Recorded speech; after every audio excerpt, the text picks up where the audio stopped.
அன்பான தேவ ஜனங்களுக்கு மேய்ப்பரு இரட்சகருமான இயேசு கிறிஸ்துவின் இனிய நாமத்தில் நல்வாழ்த்துகள். இந்த செய்தியின் தலைப்பு கடைசி காலத்தில் வெளிப்படும் ரட்சிப்புக்கு ஏற்ற விசுவாசம். கடைசி காலத்தில் ரட்சிப்பு உங்களுக்கு வரப்போகிறது. ஒரு மனிதன் உயிர் உள்ள வரைக்கும் அவன் எனக்கு ரட்சிப்பு கிடைத்து விட்டது என்று சொல்லாமல் ரட்சிப்பு கிடைக்கும், ஆனால் அது இருக்குமா என்பது எனக்கு தெரியாது. ஏனென்றால் அவன் அந்த ரட்சிப்பிலே நிலைத்திருப்பானே, ஆனால் அது தேவனுக்கு உகந்தவனாக இருப்பான். எப்பொழுது அந்த ரட்சிப்புக்கு ஏற்ற அந்த காரியங்களிலிருந்து அவன் விலகி போவானோ, அப்பொழுது அவனுக்கு அந்த ரட்சிப்பு அவனை விட்டு போய்விடும். உலகத்திலே வாழும் மனிதர்கள் ஒவ்வொருவரும் வித்தியாசமான சூழ்நிலைகளிலே வாழ்ந்து கொண்டிருக்கிறார்கள். இந்த வித்தியாசமான சூழ்நிலையில் அடிப்படையில் ஒவ்வொருவரும் தேவனுடைய விசுவாசத்தை பற்றும் விசுவாசம் வேறுபட்டதாக இருக்கும். இந்த விசுவாசத்தில் வளர்ச்சி அடையவும் இந்த விசுவாசத்தில் நாம் வர்த்திக்கப்படுவதற்காகவே சபை உண்டாக்கப்பட்டு இருக்கிறது. நாம் சபைக்கு செல்கிறோம். சபைகளிலே என்ன போதிக்கப்படுகிறது? உங்கள் விசுவாச வளர்ச்சிக்கான காரியங்கள் அங்கு போதிக்கப்படுகிறது. நீங்கள் விசுவாசத்தில் வளர்ந்து தேவனோடு ஒப்புரவாக இருக்க வேண்டும் என்ற சத்தியம் அங்கு உங்களுக்கு சொல்லப்படுகிறது. இது சொல்லப்படுவதற்காக வேறு இடங்கள்லாம் சொல்லுவதற்கு முடியாத காரியம். ஆகையால் அந்த சபை கூட்டப்படுகிறது. சபையிலே உங்களுக்கு போதிக்கிறவர்கள் அந்த வேத வாக்கியத்தின்படி போதிக்கிறதினால் நிச்சயமாக அவர்கள் உங்களின் ரட்சிப்புக்கு ஏதுவான காரியங்களை பற்றி பேசுவார்கள். ஆரம்ப காலத்தில், அதாவது சிலுவைக்கு முன்னாலே விசுவாசம் என்று சொல்லப்பட்டது என்னவென்றால், எபிரேயர் 11:6 வாசியுங்கள். விசுவாசம் இல்லாமல் தேவனுக்கு பிரியமாயிருப்பது கூடாத காரியம். ஏனென்றால் தேவனிடத்தில் சேருகிறவன் அவர் உண்டென்றும் அவர் தம்மை தேடுகிறவர்களுக்கு பலன் அளிக்கிறவர் என்றும் விசுவாசிக்க வேண்டும். அங்கே என்ன, நீங்கள் பழைய ஏற்பாட்டு காலத்தில் உள்ளதை வாசித்து பார்ப்பீர். தேவன் வல்லவர், அவரே எல்லாம் சிருஷ்டித்தவர், அவர் சர்வ வல்லவர், அவருக்கு இணையாக யாருமே கிடையாது என்பதை நாம் விசுவாசிக்க வேண்டும் என்று சொல்லி இருக்கிறது. நீங்கள் தேவனுக்கு உகந்தவராக நடக்கும் பொழுது, அவருடைய கட்டளைகளை நீங்கள் செய்யும் பொழுது அவர் உங்களுக்கு பலன் அளிக்கிறார். இதுதான் அந்த விசுவாசம். இங்கு இயேசு கிறிஸ்துவை பற்றியோ ஞானஸ்தானத்தை பற்றியோ எதுவுமே சொல்லப்படவில்லை. சொல்லப்படுவதற்காக காரியங்கள் அப்பொழுது நடக்கவில்லை. இது ஓட்டி காலத்தில், அதாவது பழைய ஏற்பாட்டு காலத்திலே நடந்தது. 11:6 சொல்லப்பட்டிருக்கிறது. இந்த விதமான விசுவாசத்தை நாம் ஆரம்ப விசுவாசம் என்று சொல்லலாம், ஆரம்பகால விசுவாசம் என்று இதை சொல்லலாம். இந்த விசுவாசத்தை தவறெல்லாம் ஒன்றுவிடமில்லை, அந்த விசுவாசத்தை விட்டுவிட வேண்டிய அவசியமும் இல்லை. அப்படியானால் கடைசி கால விசுவாசம் எப்படிப்பட்டதாக இருக்க வேண்டும், அதுதான் அந்த இருக்க வேண்டும் என்பதை இங்கு பேதுரு தெளிவாக சொல்லுகிறார். 1 பேதுரு 1:5 வாசிப்பீர்களே ஆனால், கடைசி காலத்திலே வெளிப்பட ஆயத்தமாக்கப்பட்டிருக்கிற ரட்சிப்புக்கு ஏதுவாக விசுவாசத்தை கொண்டு தேவனுடைய பலத்தினாலே காக்கப்பட்டிருக்கிற உங்களுக்கு அந்த சுதந்திரம் பரலோகத்தில் வைக்கப்பட்டிருக்கிறது. கடைசி காலத்திலே வெளிப்பட ஆயத்தப்படுத்திருக்கிற ரட்சிப்பு தெளிவாக இருக்கிறது. ரட்சிப்பு கடைசி காலத்தில் தான் கிடைக்கும் உங்களுக்கு. நீங்கள் அந்த ரட்சிப்புக்கு ஏதவர்களாக நடந்து மரித்தீர்களேயானால் உங்கள் ஆத்மா நீதிமானாக இருக்கிறவர்களுடைய ஆத்மாக்களாக இருக்கும். ஆனால் கடைசி காலத்தில் இயேசு கிறிஸ்து வெளிப்படும் பொழுது உங்களுக்கு இந்த ரட்சிப்பு வந்து சேரும். உங்களுக்கு ஆவியான சரீரங்கள் கொடுக்கப்படும். இதை பற்றி விவரமாக முன்னால் பேசியிருக்கேன், இப்பொழுது வேண்டாம். அது அப்படி நம்ம செய்தியை வேற எங்கேயும் எடுத்துகிட்டு போடும். கடைசி காலத்தில் வெளிப்பட ஆயத்தமாக இருக்கக்கூடிய ரட்சிப்புக்கு ஏதுவான விசுவாசம், அது ரட்சிப்புக்கேற்ற விசுவாசம். அதைத்தான் அங்கு அவர் கொடுப்பிற கொண்டு தேவனுடைய பலத்தினாலே அல்லது தேவனுடைய கிருபையினாலே என்று சொல்லலாம், தேவனுடைய ஈவினாலே நாம் செய்ததுக்கு பகரமாக அவர் செய்யவில்லை. விசுவாசம் நமக்காகத்தான் நாம் அவர் மேல் விசுவாசம் கொண்டிருக்கிறோம். ஆனால் தேவன் அவருடைய பலத்தினாலே, அவருடைய கிருபையினாலே நீங்கள் இயேசு கிறிஸ்துவின் மேல் கொண்டிருக்கிற விசுவாசத்தின்படி உங்களை ரட்சிக்கிறார். உங்களுக்கு அதை சுதந்திரம் பரலோகத்தில் வைக்க சுதந்திரம் என்பது இதுதான், இந்த ரட்சிப்பும் ப்ளஸ் நித்திய ஜீவன். அதுதான் உங்களுக்கு அங்கு வைக்கப்பட்டிருக்கிறது. யாருக்கு வைக்கப்பட்டிருக்கிறது? யார் யார் விசுவாசிக்கிறார்களோ அந்த விசுவாசி ஆத்மாக்களுக்கு அது வைக்கப்பட்டிருக்கிறது. அந்த சுதந்திரம் தேவனோடு ஐக்கியப்பட்டு சதா காலமும் வாழும் தகுதியான நித்திய ஜீவனை குறிக்கிறது.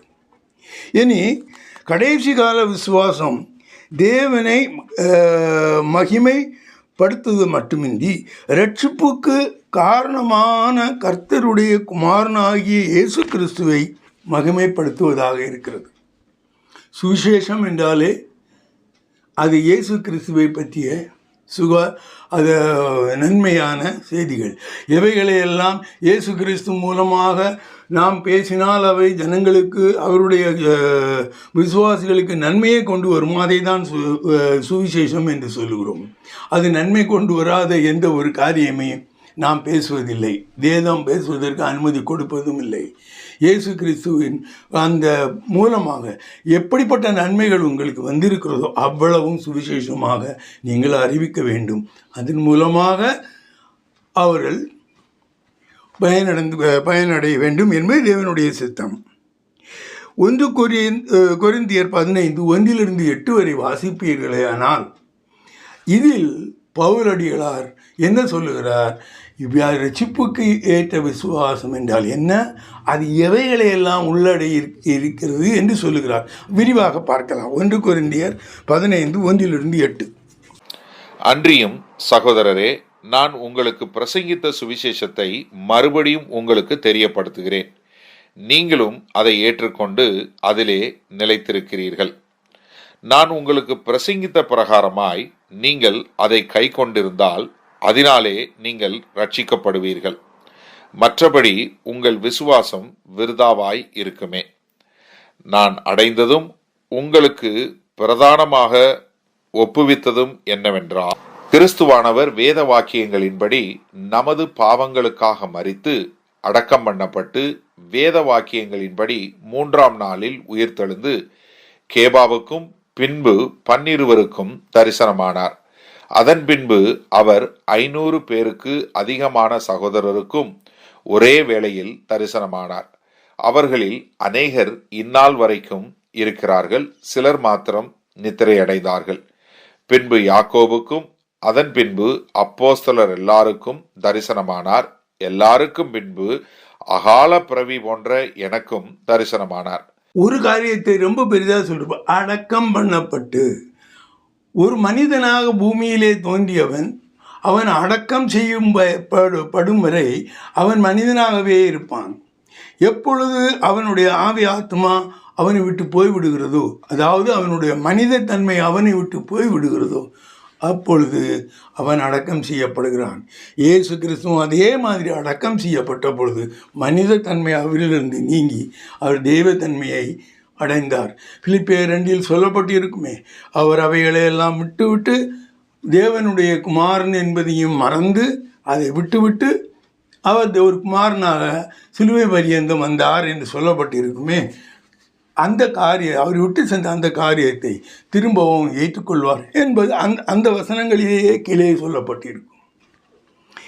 இனி இந்த ரட்சிப்புக்கேற்ற விசுவாசத்தினாலே இயேசு கிறிஸ்துவின் சுவிசேஷத்தை பற்றிய விவரங்கள் என்ன சொல்லுகின்றன? பவுலடிகளார் என்ன சொல்லுகிறார்?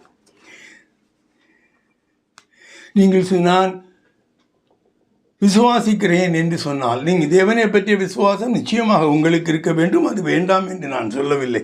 அது வேண்டாம் என்று வேதத்திலும் எங்கும் சொல்லப்படவில்லை. அடிஷனலாக இப்பொழுது நீ கொண்டிருக்கக்கூடிய விசுவாசம், கடைசி கால விசுவாசம், ஒன்று கிறிஸ்துவான மனிதனாக பூமிக்கு வந்தார். அதிலே அந்த கன்னியின் பிறப்பு அதெல்லாம் நாம் சொல்லுவோமானால் இந்த செய்தி பூராவும் அந்த ஒரு டாபிக்கை பற்றியே பேசலாம். அடுத்ததாக கிறிஸ்து நமது பாவங்களை சுமந்து சிலுவையிலே மரித்தார். இது 2வது பாயிண்ட். நீங்கள் இதை நம்பணும், நீங்கள் இதை விசுவாசிக்கணும். எல்லா மனிதர்களைப் போல் அடக்கம் பண்ணப்பட்டார். அவர் மனிதனாக வந்து செய்த காரியங்களை அவர் செய்து முடித்தார். மரித்த 3ஆம் நாளில் உயிரோடு இருந்து சென்றார். இந்த 4 காரியங்களும் உங்கள் விசுவாசத்தில் உட்பட்டு இருக்க வேண்டும். நான் இயேசுவை விசுவாசிக்கிறேன்னா 3 இருக்கணும். இயேசுவின் இந்த காரியத்தை மட்டும்தான் நான் பார்ப்பேன். நான் ஒரு தடவை ஒரு கிறிஸ்தவ ஃபேமிலி, அது எங்களுக்கு தெரிந்தவர்கள்ட்ட பேசி கொண்டு இருக்கும்போது அம்மா சொன்னாங்க, எல்லாம் சரிதாங்க, சும்மா பெரிய மீன் வந்து யோனாவை முழுங்கிட்டு, அதெல்லாம் நான் நம்பலை. வேதத்தில் சொல்லப்பட்டிருக்கும் ஒரு எழுத்தையாவது நீங்கள் நம்பாமல் இருந்தால் மொத்த வேதத்தையும் நீங்கள் நம்பாமல் இருப்பது போல் ஆகிவிடும். ஒன்றே எல்லாத்தையும் விசுவாசிங்க. தேவன் அங்கே ஒரு பொய்யான காரியத்தை சொல்லி உங்களுக்கு உண்மையை வெளிப்படுத்த மாட்டார். இனி கிறிஸ்துவானவர் பூமிக்கு மனிதனாக வந்தார். இது முதல் காரியம். இந்த காரியத்தை பற்றி நாம் கொஞ்சம் விவரமாக பார்க்கலாம். இந்த செய்தியின் தலைப்பே ரட்சிப்புக்கு ஏற்ற விசுவாசம். கிறிஸ்துவானவர் பூமிக்கு வந்தார். பாவம் செய்தவர்கள் மனுஷர்கள் பாவம் செய்ய வைத்தானே, சாத்தான் பாவம் செய்ய வைத்தானே என்ற அந்த சாத்தான் வந்து யார் என்று பார்த்தால் அவன் ஒரு பிரதான தூதன். இங்கு 2 பேருக்கு இடையிலான ஒரு பிரச்சனை. மனிதனாக ஆதாம் இருக்கிறான். இந்த பக்கத்தில் பிரதான தூதனாக மிகவும் பலசாலியான சாத்தான் என்று சொல்லக்கூடிய லூசிஃபர் நிற்கிறான். நமக்கு யுத்தம் இவர்கள் 2 பேருக்கும். இயேசு நான் என் சமாதானத்தை விட்டு சொல்லுகிறேன் என்று சொன்னால் இதுதான். இந்த 2 பேருக்கும் யுத்தம் நடக்கும்போது அவர்களை இயேசு தேவனுக்கு உள்ளாக நீங்கள் தேவனை விட்டு விலகி போனவர்களை கொண்டு வந்து சேர்ப்பீர்களே, ஆனால் அந்த ஆத்மாவிற்கு நீங்கள் சமாதானம் செய்து விட்டீர்கள். இதைத்தான் இயேசு சொல்கிறார், என் விசுவாசம். அதை பற்றி நம்ம ஒரு செய்தியில் தனியாக பார்க்கலாம். பிலிப்பியர் 2:6-11 வரை வாசிப்பீர்களே, ஆனால் அவர் தேவனுடைய ரூபமாயிருந்தும் தேவனுக்கு சமமாயிருப்பதை கொள்ளையாடியன பொருளாக எண்ணாமல் தம்மைத்தாமே வெறுமையாக்கி அடிமையின் ரூபம் எடுத்து மனுஷர் சாயலானார்.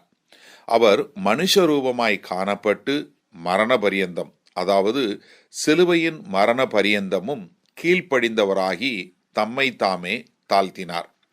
ஆதலால் தேவன் எல்லாவற்றிற்கும் மேலாக அவரை உயர்த்தி இயேசுவின் நாமத்தில் வானோர் பூதலத்தோர் பூமியின் கீழானோருடைய முழங்கால் யாவும் முடங்கும்படிக்கும் பிதாவாகிய தேவனுக்கு மகிமையாக இயேசு கிறிஸ்து கர்த்தரென்று நாவுகள் யாவும் அறிக்கை பண்ணும்படிக்கும் எல்லா நாமத்திற்கும் மேலான நாமத்தை அவருக்கு தந்தருளினார்.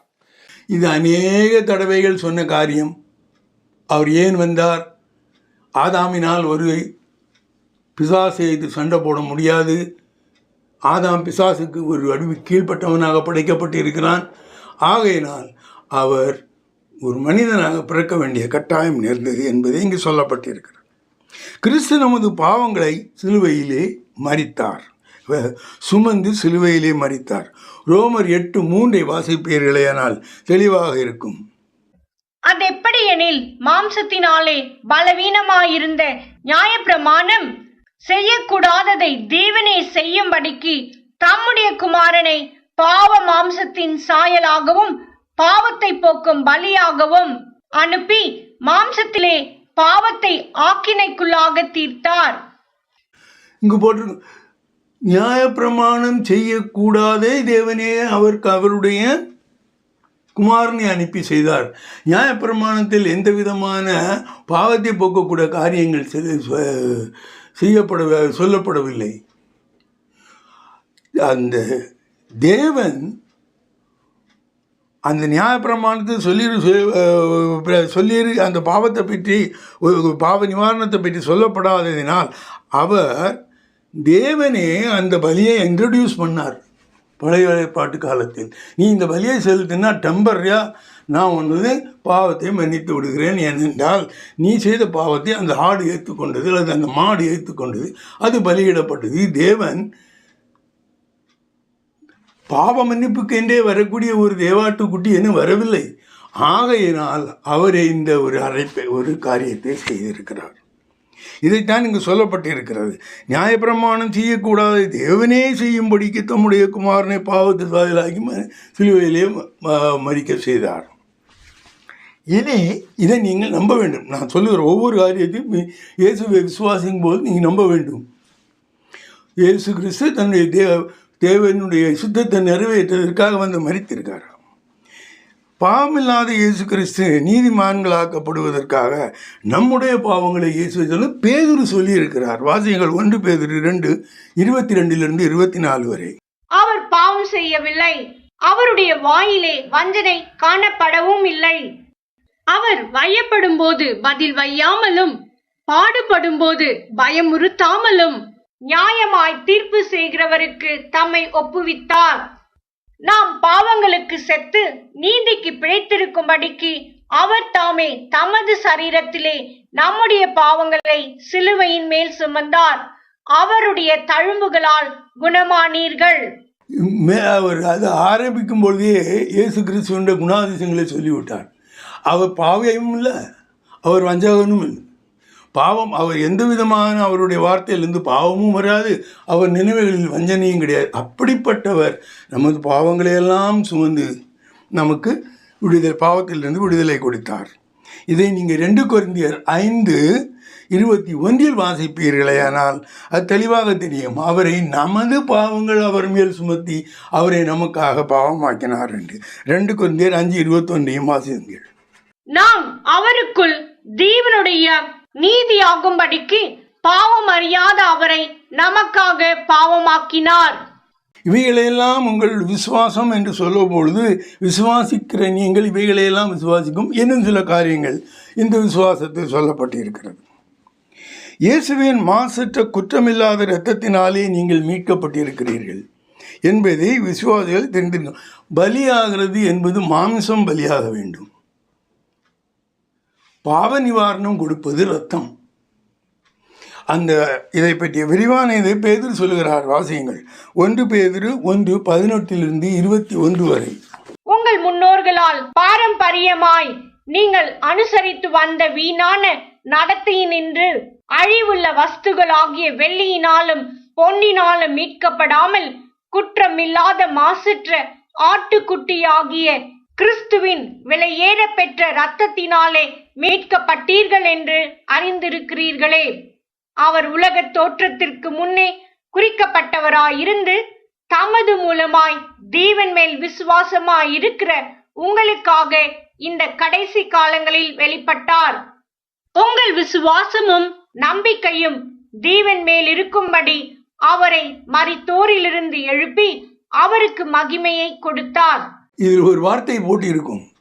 இயேசு கிறிஸ்துவானவர் வந்து உங்களுக்கு மரிக்க வேண்டும் என்று உலக தோற்றத்திற்கு முன்னாலே அவர் நியமிக்கப்பட்டிருக்கிறார். தேவனுடைய திட்டம் அவ்வளோ பெருசு.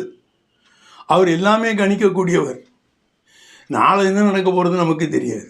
ஆனால் ஆண்டவருடைய இதை பற்றியும் ஆண்டவர் செய்கிறது சரியா பொய்யா என்பதை எல்லாம் நாம் பட்டிமன்றம் போட்டு வாசிக்கிறோம். ஆனால் இங்கே என்ன நடக்கும் என்பதை அவர் உலக தோற்றத்திற்கு முன்னாலே அறிந்திருக்கிறார். தனது குமாரனை அப்பொழுதே தயார்படுத்தி விட்டார். இனி ஒரு காரியம், எப்பொழுது நான் சொல்லக்கூடிய காரியம், சிலுவையிலே அவர் நம் பாவங்களை சுமந்தார், நமது இரத்தத்தை சிந்தி நமக்கு மீட்பு கொடுத்தார்.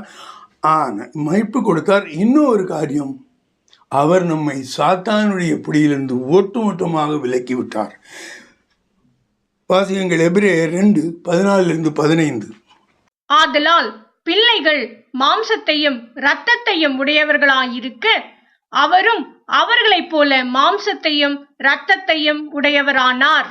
மரணத்துக்கு அதிகாரியாகிய பிசாசானவனை தமது மரணத்தினாலே அழிக்கும்படிக்கும் ஜீவ காலமெல்லாம் மரண பயத்தினாலே அடிமைத்தனத்திற்குள்ளானவர்கள் யாவரையும் விடுதலை பண்ணும்படிக்கும் அப்படியானார். 2 காரியங்களுக்கு. ஒன்று, அவர் மரித்தார், மரித்தபோது ஆவியிலே உயிர்த்தார்.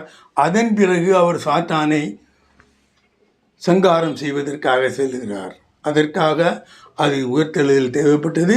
இன்னொன்று எதற்காக என்றால், உங்களை சாத்தானிடமிருந்து விடுதலை பண்ணுவதற்காக. ஜீவகாலமெல்லாம் மரண பயத்தினால அடிமைத்தனத்திற்குள்ளானவர்கள் யாவரும் விடுதலை. அவர் தான் ரத்தம் செய்து பாவம் இல்லையே பிறகு அவன் அவங்கள பிடிக்க முடியாது. அதை அவனுக்கு காட்டி அவனை பிரித்து விட்டார். அடுத்தது ஒரு டீவியேஷன் பார்க்க தெரிந்திருக்க வேண்டும். சிலுவையிலே மன்னிக்கப்பட்ட பாவங்கள் எவை? பாவம் மன்னிப்பு சிலுவையில் நடந்து போச்சு, அன்னைக்கு நடந்தது இன்னைக்கு நடக்குமா என்று கேட்பார்கள். எந்தெந்த பாவங்கள் சிலுவையில் மன்னிக்கப்பட்டது என்பதை தெளிவாக புரிந்து கொள்ளுங்கள். ஆதாமினால் வந்த பாவம் எந்த ஒரு மனிதனும் எந்த ஒரு பாவம் செய்யாமல் இருந்தாலும் அது ஆதாமினால் வந்த பாவம். ஒரு தகப்பனால் வந்த ஒரு பேர் மகனுக்கு வருது. மகன் தகப்பன மாதிரி எந்தவித காரியத்தையும் செய்திருக்க மாட்டான்.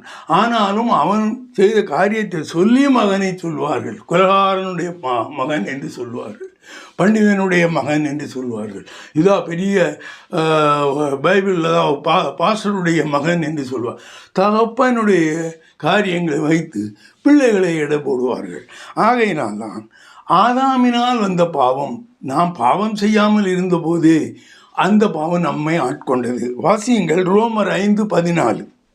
அப்படி இருந்த மரணமானது ஆதாம் முதல் மோசே வரைக்கும் ஆதாமின் மீறுதலுக்கொப்பாய் பாவம் செய்யாதவர்களையும் ஆண்டு கொண்டது.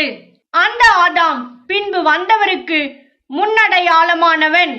ஆதாமின் மீறுதலுக்கொப்பாய் பாவம் செய்யாதவர்களையும் ஆண்டு கொண்டது. ஆதாமை போல தேவனை கீழ்ப்படியாமலும் தேவனுடைய வார்த்தைகளுக்கு எதிராக நடந்து கொண்டு ஆதாம் செய்த பாவத்தையும் நாம் ஏற்றுக்கொண்டோம். அப்படிதான் போட்டிருக்கு. என்ன போட்டிருக்கு? ஆதாமின் மீறுதலுக்கொப்பாய் பாவம் செய்யாதவர்களையும் பாவம் ஆண்டு கொண்டது. அந்த பாவத்தை அவர் சிலுவையிலேயே எடுத்து போட்டார். சிலுவைக்கு பிறகு அந்த பாவம் யாருக்கும் கிடையாது. ஆதாமினுடைய வந்த பாவத்தை அங்கே எடுத்துட்டார் சிலுவையிலே. ஆனால் இன்னொரு பாவம் இருக்கிறது, தன்னிச்சையாக செய்யும் பாவம். ஒருவன் தன்னிச்சையாக ஒரு பாவம் செய்தானால் அவனே அதில் ஆதாம் இடையில் வரமாட்டார். இந்த பாவங்கள் ஒவ்வொரு மனிதன் தன் கிரியைகளினால் செய்து இந்த பாவங்கள் ஆதாம் முதல் இன்று வரை உள்ளது. ஆதாமின் பாவம் ஒன்று இருந்தது சிலுவைக்கு முன்னால், அதுக்கு மேலே இன்னொரு பாவம் இருந்தது. அது அவன் செய்த பாவமும் இருந்தது. ஆதான் செய்த பாவமும் இருந்தது, இவன் செய்த பாவமும் இருந்தது. சிலுவையிலே ஆதாம் செய்த பாவம் நிராகரிக்கப்பட்டது. அன்றை வரைக்கும் இந்த பாவமும் மன்னிக்கப்பட்ட அவன் செய்த பாவம் அவர் இயேசு கிறிஸ்துவை விசுவாசித்து அறிக்கையிடுவானால் அந்த பாவம் நீக்கப்பட்டது. அதான் சொல்லப்பட்டிருக்கிறது. எந்த தன் கிரியையில் இந்த பாவங்கள் இயேசு கிறிஸ்து மீது விசுவாசத்தினால் மட்டுமே நிவர்த்தி செய்யப்படும். ஆதாமினால் வந்த பாவம் அகற்றப்படுவதற்கு இயேசு கிறிஸ்துவின் மேல் உள்ள விசுவாசம் தேவையில்லை. ஆனால் ஒவ்வொருவனும் தான் செய்யக்கூடிய பாவத்தை நிறைவேற்ற அவனுக்கு விசுவாசம் தேவை. இயேசு கிறிஸ்துவினால் நாம் நிவாரணம் அடைவேன் என்று அதோடு அவரை நோக்கி விண்ணப்பம் செய்ய வேண்டும். இந்த ரெண்டு பாவங்களும் உங்களுக்கு இருந்தன. வாசியங்கள் ரோமர் 3:23-26 வரை. எல்லாரும் பாவம் செய்து தெய்வ மகிமையற்றவர்களாகி இலவசமாய் அவருடைய கிருபையினாலே கிறிஸ்து இயேசுவில் உள்ள மீட்பை கொண்டு நீதிமான்கள் ஆக்கப்படுகிறார்கள். தேவன் பொறுமையாயிருந்த முற்காலத்தில் நடந்த பாவங்களை தாம் பொறுத்து கொண்டதை குறித்து தம்முடைய நீதியை காண்பிக்கும் பொருட்டாகவும் தாம் நீதியுள்ளவரும் இயேசுவினிடத்தில் விசுவாசமாய் இருக்கிறவனை நீதிமான் ஆக்குகிறவருமாய் விளங்கும்படி இக்காலத்திலே தமது நீதியை காண்பிக்கும் பொருட்டாகவும் கிறிஸ்து இயேசுவினுடைய இரத்தத்தை பற்றும் விசுவாசத்தினாலே பலிக்கும் கிருபாதார பலியாக அவரையே ஏற்படுத்தினார். முற்காலத்தில் போடப்பட்டிருக்கும். தேவன் பொறுமையாயிருந்த முற்காலத்தில், அப்ப இயேசு இல்லாத காலத்தில், சிலுவைக்கு முன்னால் உள்ள காலத்திலே அவர் மனிதர்கள் அவர் மீது வைத்த விசுவாசத்தினால் அவர்கள் பாவங்களை பொறுத்து கொண்டதையும், அதன் பிறகு சிலுவைக்கு பிறகு நடந்த காரியங்களை, இயேசுவினிடத்தில் விசுவாசமாக இருக்கிறவனை நீதிமானாக்குற அந்த ஒரு காரியம், 2 காரியம் செய்வதற்காக அவரை சிலுவையிலே பலி கொடுத்தார். அப்படியானால் பழைய பாட்டு காலத்தில் செய்த பாவங்களும் சிலுவையிலே தான் மன்னிக்கப்பட்டது. சுருக்கமாக சொன்னார், ஒரு வழியில் சொல்லியிருப்பாங்க, ரோமர் 3:30 விருத்த சேதனம் உள்ளவர்களை விசுவாசத்தினாலும் விருத்த சேதனம் இல்லாதவர்களை விசுவாசத்தின் மூலமாயும் நீதிமான்கள் ஆக்குகிற தேவன் ஒருவரே. விருத்த சேதனம் உள்ளவர்களை விசுவாசத்தினாலும், அதாவது விருத்த சேதனம் உள்ளவர்கள் என்று சொல்லும்போது அந்த நியாய பிரமாணம் நிலுவையில் இருந்த வரைக்கும், அதன் ஏற்றுக்கொண்டு நடந்தவர்கள் வரைக்கும் விசுவாசத்தினாலும், அதன் பிறகு என்னது விசுவாசத்தின் மூலமாகவும் இயேசு கிறிஸ்துவை நீங்கள் விசுவாசிக்கும் போது அது மூலமாகவும் தேவன் உங்களுடைய பாவங்களை மன்னித்தார் என்று சொல்லப்பட்டிருக்கிறது. இனி மரித்து அடக்கம் பண்ணப்பட்டார் என்று சொல்லப்பட்டிருக்கும். ஒரு மனிதன் தன் பூலோக வாழ்வை பூர்த்தி செய்யும் பொழுது அவன் மரித்து விடுகிறான். அதோடு அவனுக்கு பூமியில் உள்ள வாழ்க்கை போய்விடுகிறது.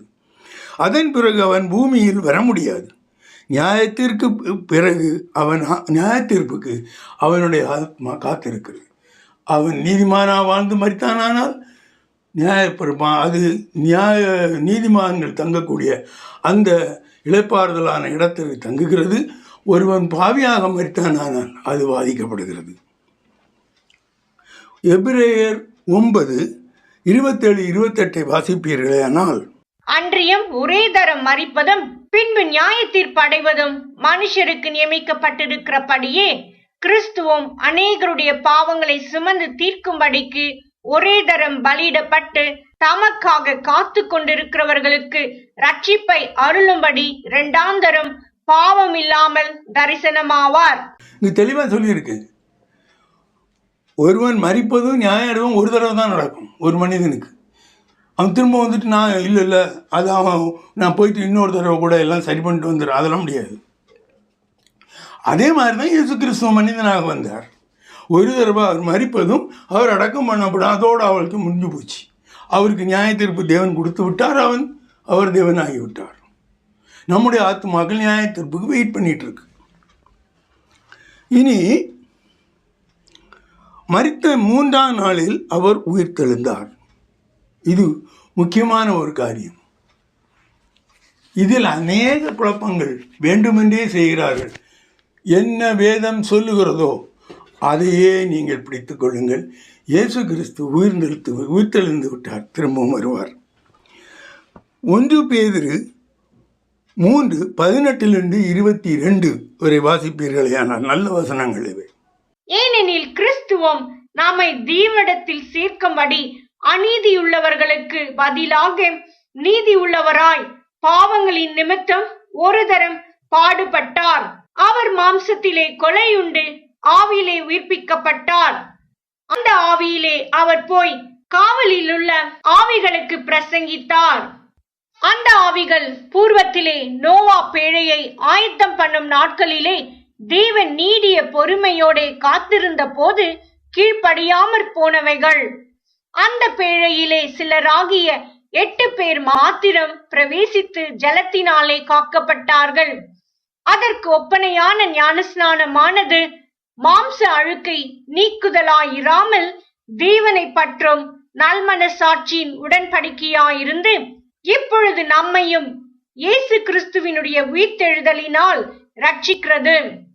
அவர் பரலோகத்திற்கு போய் தேவனுடைய வலது பாரிசத்தில் இருக்கிறார். தேவ தூதர்களும் அதிகாரங்களும் வல்லமைகளும் அவருக்கு கீழ்பட்டிருக்கிறது. இங்கு 2 காரியம் சொல்லப்பட்டிருக்கும்.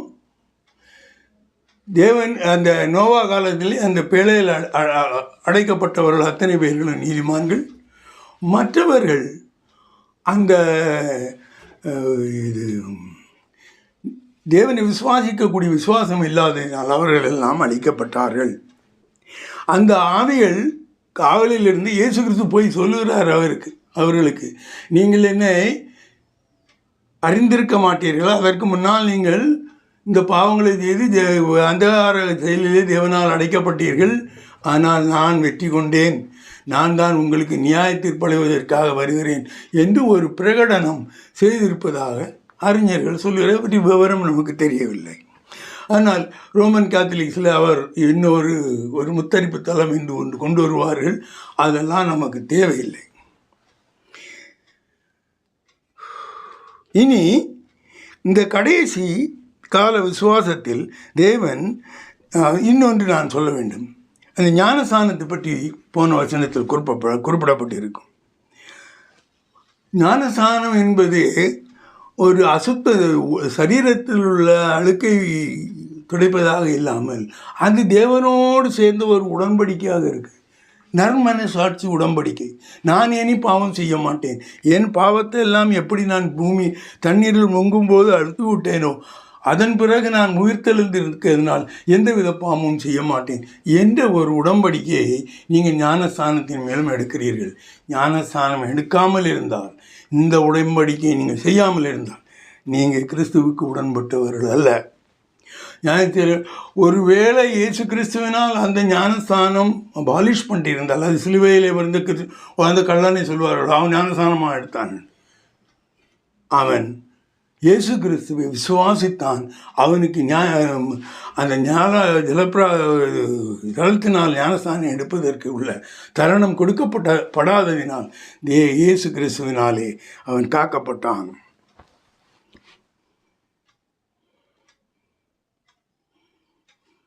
இந்த கடைசி கால விசுவாசத்தில் தேவன் நீதிமானாகிய ஆத்மாக்களை தம்மோடு ஒப்புரவாக்கிக் கொள்கிறார். இது ஒரு முக்கியமான காரியம்.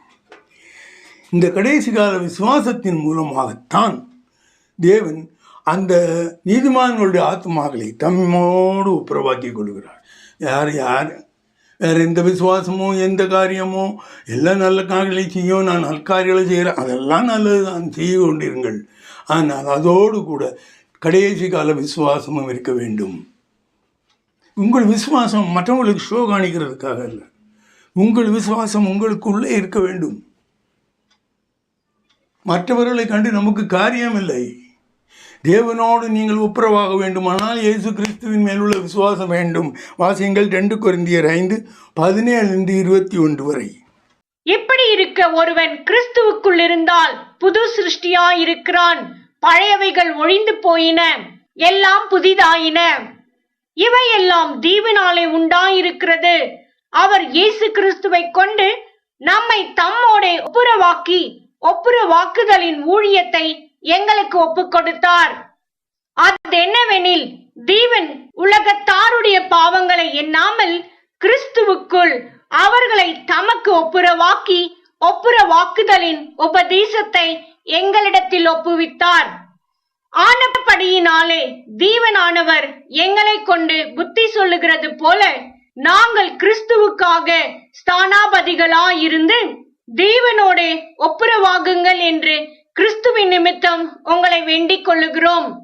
நாம் அவருக்குள் தேவனுடைய நீதியாகும்படிக்கு பாவம் அறியாத அவரை நமக்காக பாவமாக்கினார். இங்கு என்ன சொல்லியிருக்கிறது? நீங்கள் கிறிஸ்துவுக்குள் இருந்தால் நீங்கள் புது சிருஷ்டியாக இருக்கிறீர்கள். உலகத்தில் உள்ள மனிதர்களைப் போல் அல்லாமல் புதிதாக மாற்றப்பட்ட ஒரு சிருஷ்டியாக இருக்கிறீர்கள். என்ன மாற்றம்? உங்கள் கிரியைகளிலே மாற்றம் வர வேண்டும். அதைத்தான் இங்கு சொல்லப்பட்டிருக்கிறது. அடுத்து, தேவன் மனிதருடைய பாவத்தை எண்ணுவதில்லை. அவர் இந்த மாதிரி என்னென்ன பாவம் செய்தான் அதெல்லாம் கணக்கு பார்த்துக்கிட்டு இருக்க மாட்டார். பிதாவானவர் இயேசுவுக்கு உள்ளாக அவன் இயேசுவை விசுவாசித்து அவருக்கு உள்ளாக அவன் ரட்சிக்கப்பட்டிருக்கானா? அப்படியானால் அவன் நீதிமான் என்று தீர்க்கப்படுகிறது. தேவன் உங்களை தங்களோடு கூட சேர்த்து கொள்வார். இது நான் ஒரு தடவை விரிவாக பேசியிருக்கிறேன். தான் கடைசி கால செட்டப். தேவன் இந்த மாதிரி காரியத்தை தான் வைத்திருக்கிறார். இதன் மூலம் தனது குமாரனாகி இயேசு கிறிஸ்துவை மகிமைப்படுத்துகிறார். இப்படித்தான் மகிமைப்படுத்துகிறார். அவர் அப்படி மகிமைப்படுத்துகிறார் என்றால் நீங்களும் இயேசு கிறிஸ்துவை விசுவாசித்து அந்த மகிமைக்குள்ளாக சேர்ந்து நீங்கள் தேவனோடு ஐக்கியம் உள்ளவர்களாக இருக்க வேண்டும்.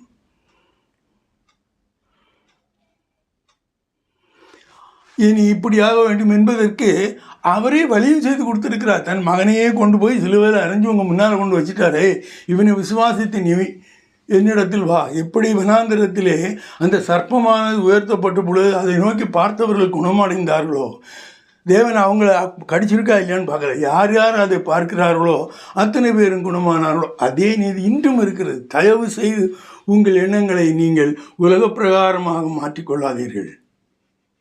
இவ்வளவு நாள் நீங்கள் பைபிளை கையில் எடுத்ததெல்லாம் வேஸ்ட்டாக போயிடும். பைபிளை பற்றி தேவனை பற்றி அறிந்தது எல்லாம் வேஸ்ட்டாக போயிடும். அதை செய்யாதீர்கள். ரட்சிப்பானது தேவனுடைய கிருபையினாலே விசுவாசத்தை கொண்டு அருளப்படுகிறது, இது அறிந்திருக்கிறோம். தேவன் மீது அவருடைய வல்லமை, எங்கும் வியாபித்திருக்கும் தன்மை, இவைகளை பற்றிய விசுவாசத்தோடு இயேசு கிறிஸ்துவின் மீட்பு பணிகளின் மேலுள்ள விசுவாசத்தை நீங்கள் கொண்டிருப்பீர்களே, ஆனால் ரட்சிப்பு உங்களை தேடி கடைசி காலத்தில் வரும். உங்களுடைய விசுவாசம் அந்த ரட்சிப்பை தேவனுடைய கையிலிருந்து பிடித்து கொண்டு வரும். விசுவாசித்து நில்லுங்கள். ரட்சிப்படையும் எந்த வழியிலும் மனிதர்களால் ஏற்கப்படுகிற மனிதர்களால் செய்யப்படக்கூடிய ஒரே ஒரு காரியம், இந்த ரட்சிப்படைவதற்கு அவங்க வேற ஒன்றும் பண்ண வேண்டாம். பணம் செலவழிக்க வேண்டியதில்லை, அவர்கள் பெரிய கோயிலை கட்ட வேண்டியதில்லை, தான தர்மங்கள் செய்ய நல்லது, அதெல்லாம் கோயில் கட்டுவது நல்லது, எல்லாமே நல்லது. என்றாலும் விசுவாசம் என்ற ஒரே ஒரு அஸ்திரம் உங்களிடம் இருக்குமானால் நீங்கள் அந்த இயேசுவினுடையவராகி விடுகிறீர்கள். இயேசு உங்களோடு இருப்பதை நீங்கள் அறிந்து கொள்வீர்கள். நான் அறிந்து கொண்டிருக்கிறேன். இதற்கு மேலாக நாம் ஒன்று சொல்வதற்கில்லை.